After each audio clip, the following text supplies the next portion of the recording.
కృష్ణా జిల్లా గుడివాడ నియోజకవర్గంలో శరత్ థియేటర్లో ఫ్లెక్సీ కలకలం.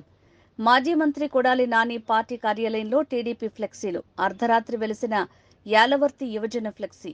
కార్యాలయంగా పార్టీ కార్యకలాపాలు నడిపిన శరత్ థియేటర్లో టీడీపీ ఫ్లెక్సీ. రోడ్డున పోయే వారికి ఆశ్చర్యాన్ని కలిగించే విధంగా 2 ఫ్లెక్సీల ఏర్పాటు.